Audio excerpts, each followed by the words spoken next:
हमारे सृष्टि के संहारक और जगत पिता महादेव एक ऐसे देव हैं जिनका वर्णन हम कभी महादेव, कभी महाकाल, कभी अघोरी, कभी गृहस्थ, नर्तक और विभिन्न तरीक़ों से इनको जानते हैं, विभिन्न तरीक़ों से इनका वर्णन करते हैं। कोई इन्हें महाकाल कहता है, कोई इन्हें भोलेनाथ कहता है, कोई इन्हें शिव शंभू कहता है। नमस्कार दोस्तों, मैं हूं अभिलाषा और मैं अपने YouTube चैनल में आप सभी का बहुत बहुत स्वागत अभिनंदन करती हूं। मैं आशा करती हूं कि आप सभी अपने घर में सुरक्षित होंगे। दोस्तों, आज मैं बात करूंगी सावन की महिमा के बारे में। भगवान शिव को सावन का महीना अत्यधिक प्रिय है, बहुत प्रिय है। इस पावन महीने में कौन से उपाय को किस प्रकार से करके आप अपने जीवन में आ रही कठिनाइयों को कम कर सकते हैं, इन्हीं सभी विषयों पे मैं चर्चा करूंगी। इसके अलावा कौन से ऐसे ग्रह हैं, ये कौन से ऐसे ग्रहों की युति है आपकी कुंडली के अंदर जिनके प्रभाव से होने वाले कष्टों को आप इस महीने, सावन के महीने में कम कर सकते हैं भगवान शिव की आराधना के द्वारा, उनकी पूजा के द्वारा, विभिन्न प्रकार के पदार्थों से उनका अभिषेक करके। इसी विषय पे मैं चर्चा करूंगी। लेकिन शुरुआत करने से पहले आप सभी से विनम्र निवेदन है कि प्लीज़ मेरे चैनल को ज़रूर सब्सक्राइब करें, वीडियो को लाइक और शेयर ज़रूर करें। दोस्तों, शिव जी ने जगत की उत्पत्ति करी है, भोले भंडारी हैं। बहुत ही आसान तरीके से, बहुत ही छोटे इजी उपाय करके हम भगवान भोलेनाथ की महिमा प्राप्त कर सकते हैं। जीवन में किसी भी प्रकार की आ रही कठिनाइयों को कम कर सकते हैं, ग्रहों के कष्टकारी दोषों को भी कम कर सकते हैं। तो जानेंगे कि कौन सा ऐसा पदार्थ है, कौन सी ऐसी चीज़ है जिससे भगवान भोलेनाथ बहुत ही जल्दी, शीघ्र ही प्रसन्न हो जाते हैं और उस पदार्थ को चढ़ाने से, उस चीज़ को चढ़ाने से क्या फल प्राप्त होता है। इन सभी में सबसे पहले बात आती है बिल्व पत्र की, यानी कि बेल के पत्ते की। बेल का पत्र भगवान शिव को अत्यधिक प्रिय है। इसे श्री भी कहा जाता है और इसके फल को श्रीफल भी कहा जाता है। ये कहा जाता है कि बेल के पत्ते में माता लक्ष्मी का वास होता है। लिंग पुराण में कहा गया है कि बिल्व पत्रे स्थिता लक्ष्मी देवी संयुक्ता, यानी कि बेल के पत्र में माता लक्ष्मी का निवास होता है। तो बेल के पत्र को चढ़ा करके, बेल के पत्र को भगवान शिव जी को अर्पण करके, उनके लिंग पे अर्पण करके आप विभिन्न प्रकार के परेशानियों से छुटकारा पा सकते हैं, विभिन्न प्रकार के दोष से आपको निवारण हो सकता है। बेलपत्र चढ़ाने से धन, यश और ऐश्वर्य की प्राप्ति होती है। जब भी आप शिवलिंग पे, जब भी आप चढ़ाने को सोच रहे हैं, वैसे तो ये पूरा महीना बहुत ही पावन है, बहुत ही शुभ है, लेकिन सोमवार के दिन अगर आप इस विधि की शुरुआत करते हैं तो वो शीघ्र ही फलदायक होता है।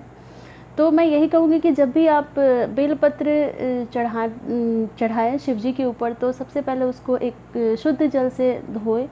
उसके बाद कुमकुम से या चंदन से, हल्दी का प्रयोग नहीं करना है, कुमकुम या चंदन से आप पत्तों की संख्या जो है 11, 51, 31 रख सकते हैं या 5 रख सकते हैं। उन बेल पत्र पे ओम या ओम नमः शिवाय अवश्य लिखें और उल्टा करके शिवलिंग के ऊपर बेलपत्र को चढ़ाएं। तो ऐसा करने से जो भी कष्ट हैं, प्रॉब्लम है, समस्याएं हैं, वो सभी कम हो जाएगी और भगवान शिव अत्यधिक प्रसन्न होंगे, क्योंकि उन्हें बेलपत्र बहुत ही प्रिय है।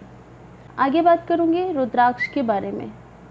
रुद्राक्ष की उत्पत्ति कैसे हुई। एक बार भगवान शिव माता सती को याद करके अत्यधिक द्रवित हो उठे और उनके आँखों से जल की कुछ बूंदें निकली और वो बूंदें जिस जिस जगह पे गिरी, वहाँ पे रुद्राक्ष का वृक्ष उत्पन्न हुआ।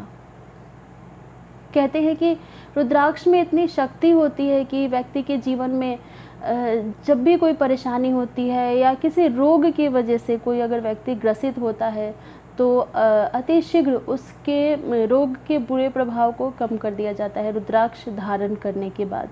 तो मैं यही कहूँगी कि रुद्राक्ष भी भगवान शिव का अंश है और रुद्राक्ष अगर आप सावन के महीने में धारण करते हैं तो बहुत ही शुभ होता है। सभी परेशानियों से आपको मुक्ति मिलती है, कष्ट का निवारण होता है। कई सारे ऐसे ग्रह हैं जिनके कुप्रभाव को कम करने के लिए रुद्राक्ष को धारण किया जाता है।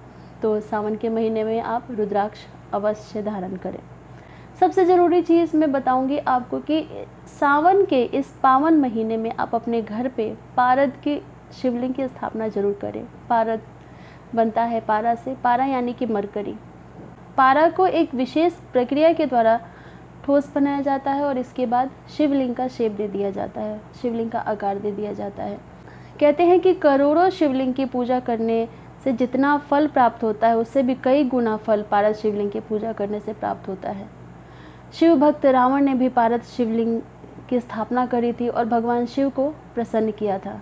तो अगर आपके लाइफ में धन की कमी है, ऐश्वर्य की प्राप्ति करना चाहते हैं, आप पुत्र संतान की प्राप्ति करना चाहते हैं, तो इस सावन के महीने में किसी भी दिन आप अपने घर में विधि विधान अनुसार पारद शिवलिंग की स्थापना जरूर करें।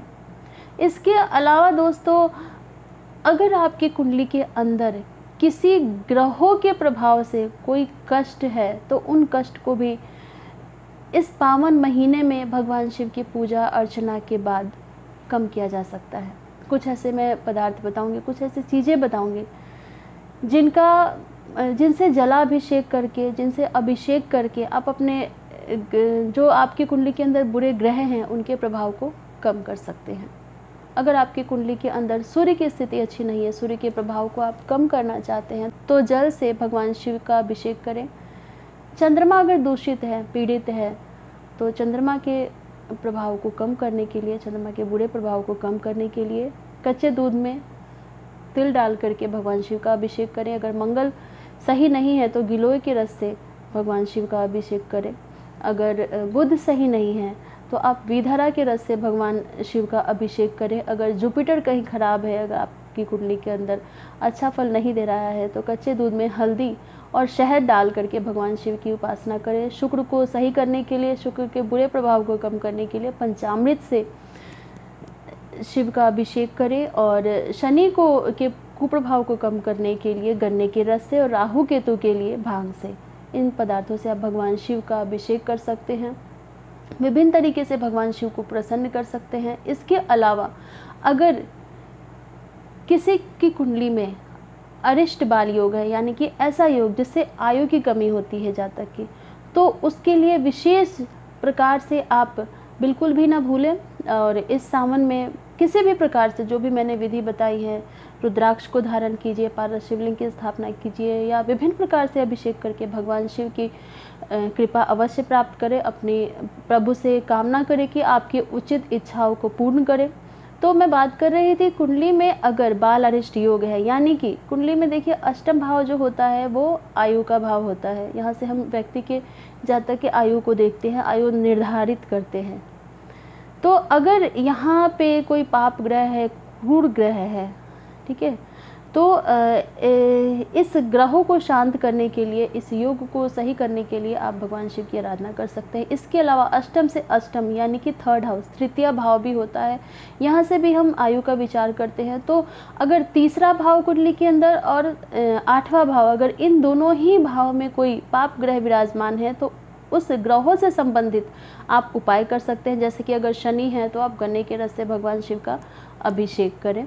अगर राहु केतु है तो भांग से या भांग के रस से भगवान शिव का अभिषेक करें। इसके अलावा अगर कुंडली के अंदर कहीं पे भी चंद्र और शनि की युति है, मीन्स कि चंद्र और शनि दोनों एक साथ बैठे हुए हैं, तो आप अवश्य ही शिव जी की उपासना करें, क्योंकि चंद्र जो है वो चंचल होता है और शनि का रंग काला है। तो ऐसे व्यक्ति जिनकी कुंडली के अंदर ये दोनों ही ग्रह एक साथ बैठे हुए हैं, तो ऐसे व्यक्ति की सोच बहुत ज़्यादा नकारात्मक हो जाती है, सुसाइडल नेचर हो जाता है, किसी भी चीज़ को बहुत ही नेगेटिव तरीके से लेते हैं, परेशान हो जाते हैं, इन्हें हेडेक और माइग्रेशन की भी प्रॉब्लम होती है।